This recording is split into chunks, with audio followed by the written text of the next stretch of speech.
All right. Well, welcome to the Real Estate Playground. This is a brand new podcast. I'm Ray Evans, And I'm Todd Erickson. and we're here to host this event today. We're very excited to bring this to the public, and we're going to talk a lot about real estate and everything that kind of surrounds real estate. So it's not just real estate and business, it's life. It's really life, liberty, and the pursuit of all things that are good. How about that? I would agree. I think obviously coming out with the Real Estate Playground, it was a way to build a concept around real estate as a whole.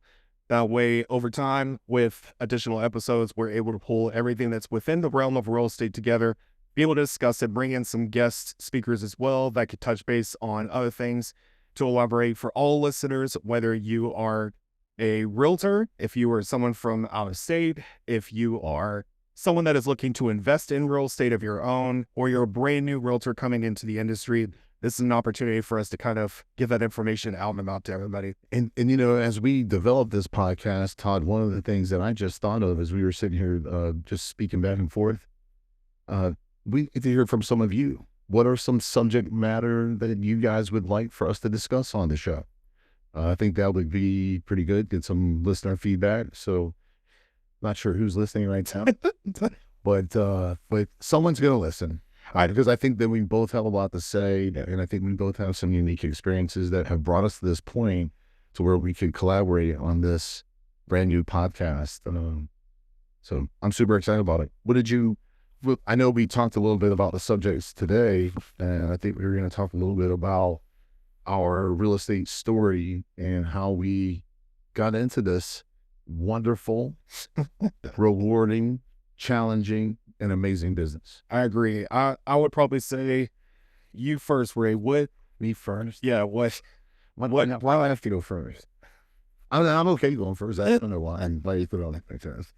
So Todd and I are excited about this opportunity. We really don't know how it's going to go, and so, but I think it's going to go good because of our unique experiences, like I said. So I'll be glad to go first. Can I have some coffee first? Yeah, absolutely. I think basically what I'd like to break down is the background and motivation. What brought you into real estate? What led you into this industry? It's kind of a weird story. Go ahead. We got time. I bought a house here locally in Jacksonville, North Carolina. Of course, that started out like many of our home buyers. I was just looking for a rental property. And of course, that agent that I had contacted was like, hey, they educated me on the buying process. And can I use names on this podcast? If it's in a good way? I probably wouldn't. I'm going to do it anyways. Carolyn Hall was my initial real estate. Oh, I love Caroline. And I love her to death too. I was a really young guy at the time. I was a Marine sergeant. I think I was about 25 years old. And I was pre-qualified for $135,000. And at that time here in Onslow County, you could buy a brand new house, 1,605 heated square feet, for $136,500. When was this again? This would have been 2001, 2002 timeframe. Kind of the real estate heyday too, where the market went crazy right before the mortgage meltdown. Right. That was a time where you could just plan, So anyway, I was looking at making some, life decisions at that point. I've been in the Marine Corps for quite some time. Almost 8 years, I think, at the time. And I don't recall the exact timeline, but bottom line is I looked over at Carolyn and I looked at my wife at the time and I said to her, if this broad could do this, I can do it too. And of course, I thought Carolyn was making 6%, right? Because back then we had the MLS sheets and it had the compensation on it. And for some reason it had both of those commissions on it, but I didn't understand at that time that the buyer's agent, the seller's agent, and and Carolyn probably made that very clear to me. But again, as a young brand new buyer, I don't know that I heard every single thing that she said. But all I knew is that Carolyn was getting paid a lot of money, and I was going to get in the real estate business. I was going to make a lot of money. I hear that. That's kind of how I got into it. And I got a whole background story on that, but we can save that for later. Okay. Because I'd like for people to get to know us a little bit. Yeah, absolutely. And where we come from, where our background is. That's Well, and I'm sure that there's others that are on there listening too that could probably relate to the same typical story that you have, whether they're already in the industry or they've been in a similar situation, especially being military. We obviously know we're located here in Jacksonville, North Carolina, one of the biggest military bases in the USA. and for the record, I don't say broad no more. I was really having there. I was really, really unpolished at that time. Still very unpolished. Well, it was a different time. It was. It was. So how about you, Todd? How about what's your real estate background and how did you get into this Well, amazing business? mine is a little bit more trickier, I think. I was fresh out of the military. I just moved back here to Jacksonville. And What branch? Were you a Marine? I was Air Force, actually. Okay. Do not judge. I will stand behind. I just judged. I will stand behind Air Force 100%. I hope so. I'm born and raised here in Jacksonville, North Carolina. Been around Marines my entire life. My stepfathers and my actual father were all Marine Corps. Okay. So this was an opportunity for me to step out of being Marine Corps and going in a completely different branch than most of my family had been in. Exactly. Makes sense. Was in for 8 years and did 5 tours overseas. Wow, that's and then long. came home to be closer to Where family. were you at? Are you talking about station? Overseas, like I did 3 tours to Iraq and I did 2 to Afghanistan. Incredible. So American hero, right? You seriously, man. Like with all due respect, man, that's a lot of time overseas. And well, one of them was Camp Buka, Iraq. That was a big time when they had over 180,000 detainees, and we were trying to shut down the base. crazy. So Those are crazy times. it was. I will say there is that bittersweet moment where you still kind of miss it Yeah. because you miss the action, and there's always something happening. Exactly. You've got the camaraderie. Yeah. I used to laugh till my belly hurt in the Marine Corps. Like we can sit around the shop or sit around, the command post and just cracking up laughing. Yeah. I miss that. Maybe we can do some of that on here. I'm down for it. Like, Hopefully you guys will be down for it too. tell us more about your story, though. I mean, that's your background, that's your history. But what about real estate? Yeah. So when I got out of the military, I moved back home to be closer to family, and it was time for me to kind of put some roots down. I'm born and raised here, so why not go ahead and start to settle here? Had hired a realtor that was recommended to me, and Are we using that realtor's name today? I will not be using that realtor's name today, but I know the realtor's name. it was He told me. recommended to me.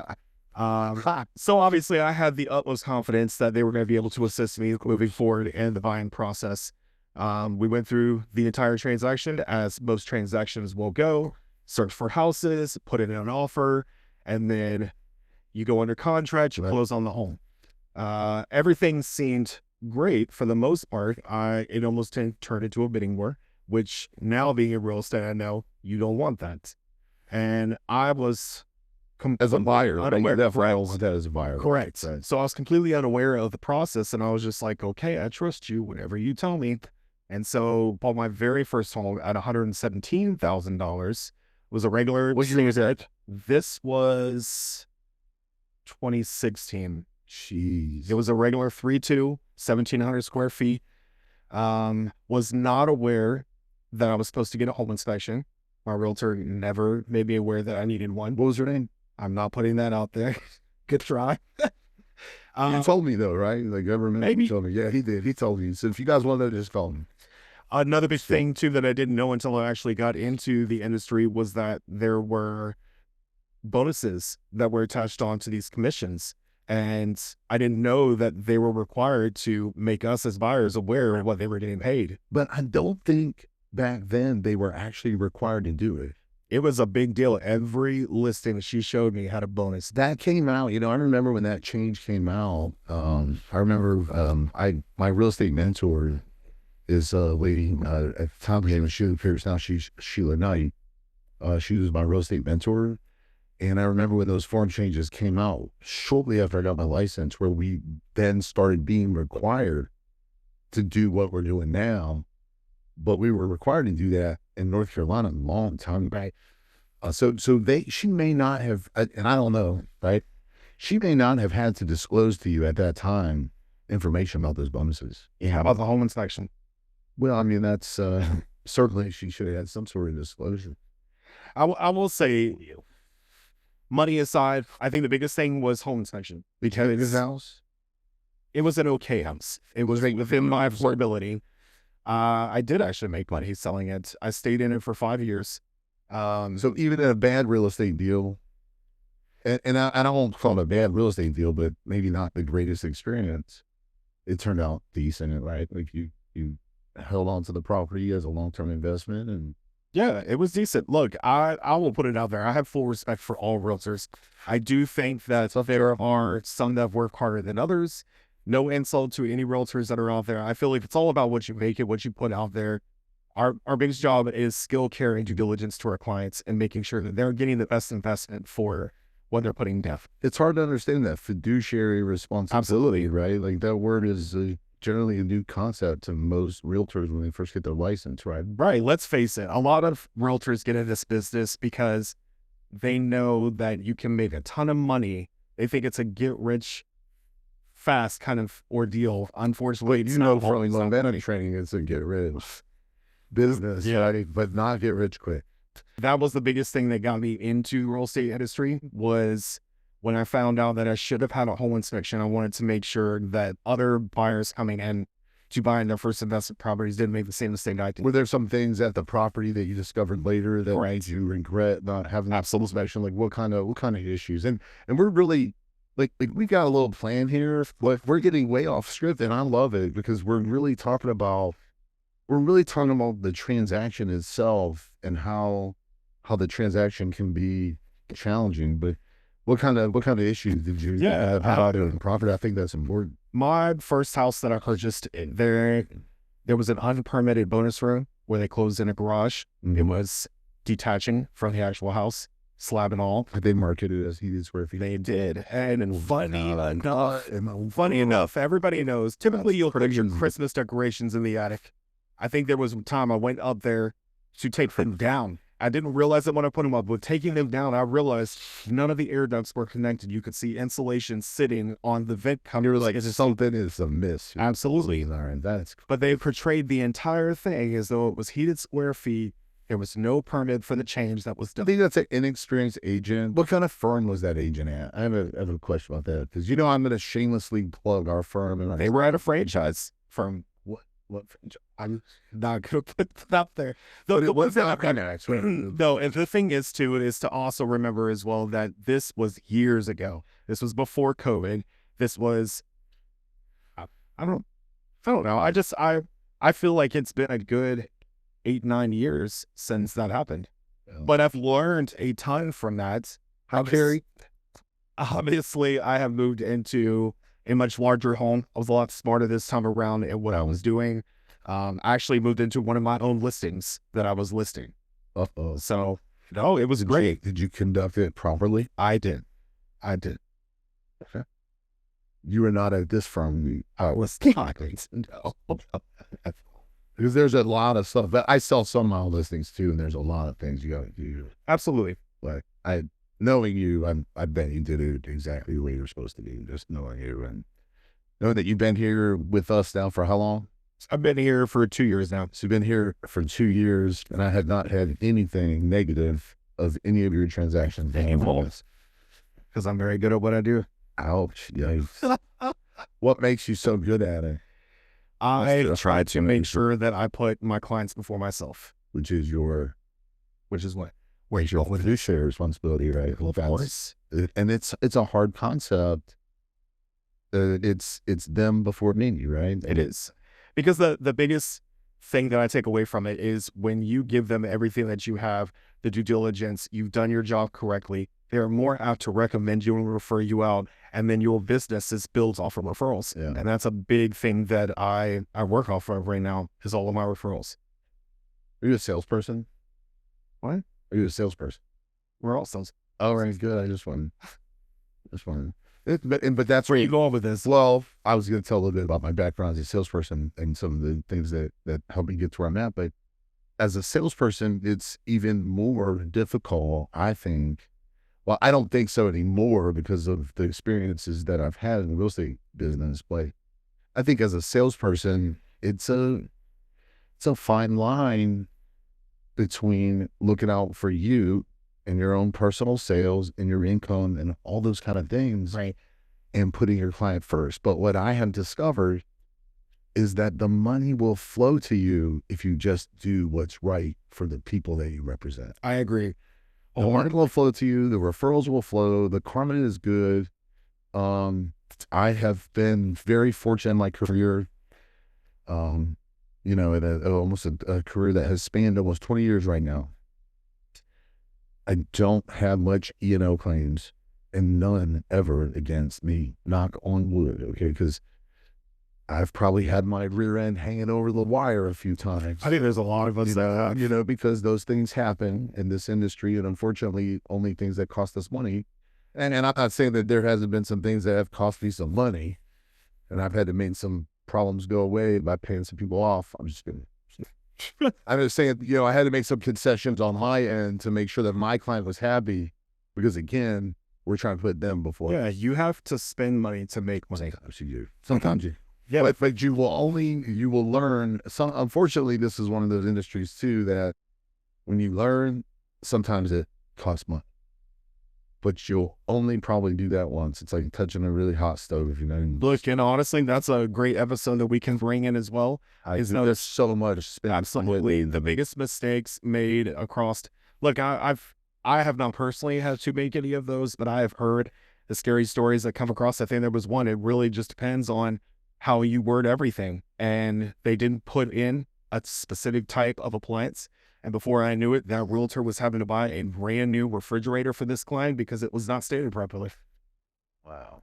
So all the realtors out there, make sure that you are elaborating on what these things are, because what you write down is taken literal to any seller. You gotta verify. You can't just trust. Could you imagine buying a property and walking in thinking that 2 refrigerator is going to be there? You get a mini fridge because you didn't specify which one you wanted.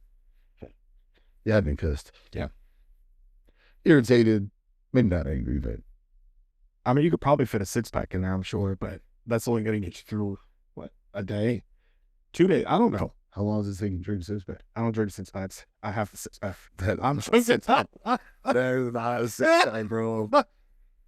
I have a 6-pack. Look, the factor of, but it's actually not a 6-pack. Mine is a keg. I drink my 6-pack. How about I actually have a T-shirt I put on and it has a 6-pack. It's hard to miss it.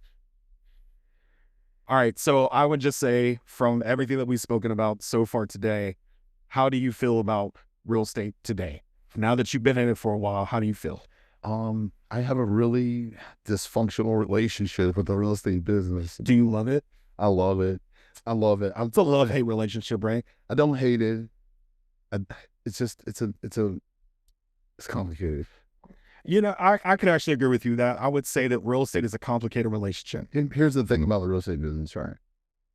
I am living my dreams every day. I've gotten to do things that I never imagined being able to do. I've gotten I've had the free time to be able to work for myself and create my own schedule and travel. I mean, a year ago, I traveled to Egypt for 2 full weeks. I don't remember that. This past year, I actually did 3 weeks off in the month of December, and it's just incredible. Well, you're about to go to Vegas too, right? Yes, I'm going to be at Vegas at the R4 conference. I'm going there. That conference is the 23rd to the 27th. If there's any agents out there that are interested in RE/MAX, well, I'll say that because it's a shameless plug if you do it. And look, when I say I'm a success story, I am nobody. I am nobody. I am just a man. I can let people down in 5 seconds, but success is a state of mind, and it's not related to money. All right, I started my career out in sales, selling vacuum cleaners out of a Pontiac Pharaoh GT. Listen to Motley Crue cassette. What was that? Tell your age. Okay, that was 1995-ish, 95 to 97.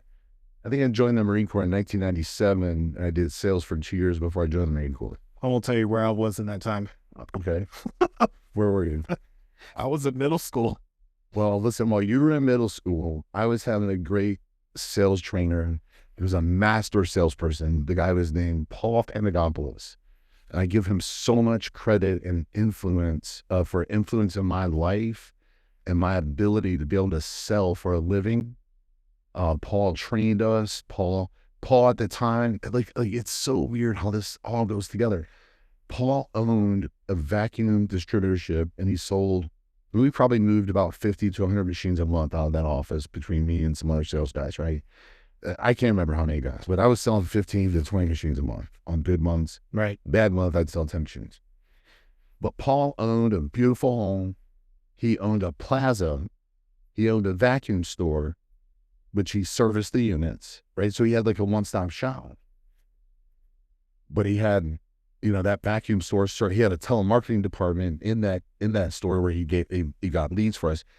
So at that age, I was influenced greatly, and I look at my life today and I have similar stuff going on. Right. Right. Things that like for 10 years or for 20 years, I didn't even put that picture together.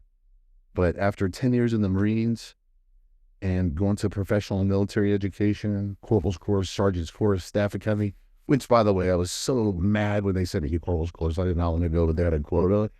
And of course I was the guy in the shop that was, a little rambunctious. I had some issues, right? Still got some, but not as many. But those things really prepared me for the public speaking, and I learned how to do what they call in the military a period of instruction. Mm-hmm. And the reason that I'm bringing this up is because there might be some listeners out there that are in the military that are looking for careers, right, and they don't understand exactly how their job and their experience in the military directly moves over into business, teaching, training, sales. Like, and I was being groomed for this moment in time in my life where I lead, I coach, I mentor, I teach. Did I say teach already? Yeah. I would have to say the same thing. I definitely feel, especially with the military, it definitely builds you, because obviously it creates discipline. And then from there, I think I was able to come into this business, being my own boss, having that discipline, that mentorship, coaching, being able to be a broker in charge of a firm, and be able to lead agents underneath me as I did in the military. So I see your aspect. That prepares you, right? Absolutely. Like, I didn't even realize back then how I was really being transformed into this amazing human that you see before you. And I'm trying, man. Hey, that's all we can do. That's all we can. And I love the people that are here in our office, and I love I love it when a light bulb comes on, right? There's a lot of people I'll be teaching, and I see them roll their eyes, or I see them not paying attention and texting, and just there going through the motions.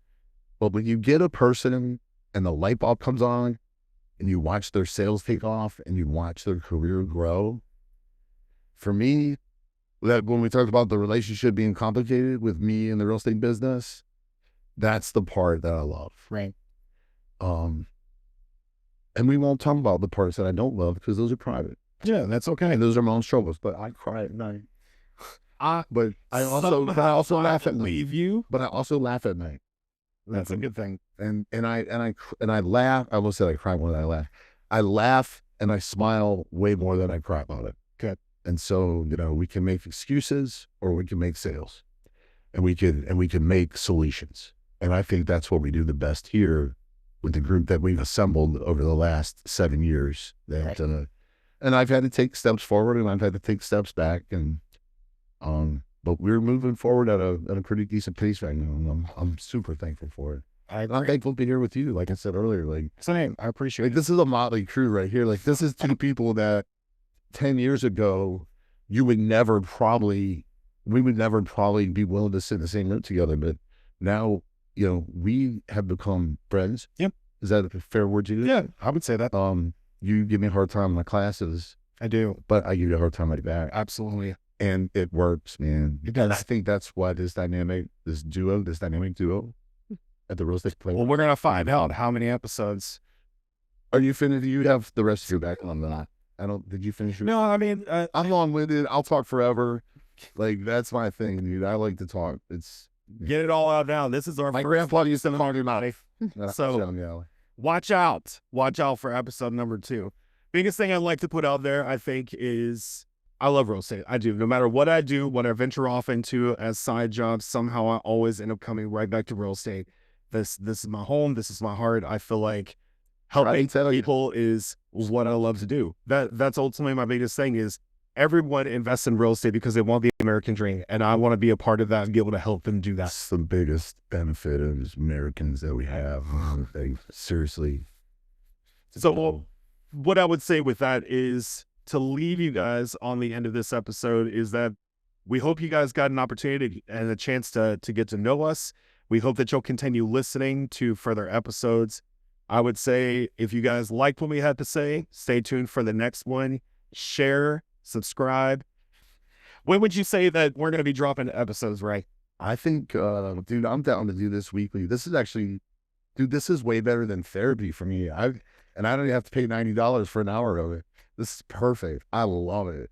Well, I love talking about real estate. I have so much to share. I have so much experience, and I like I said, seriously, this is like therapy. In fact, this feels a little therapy. Well, once we get a sofa.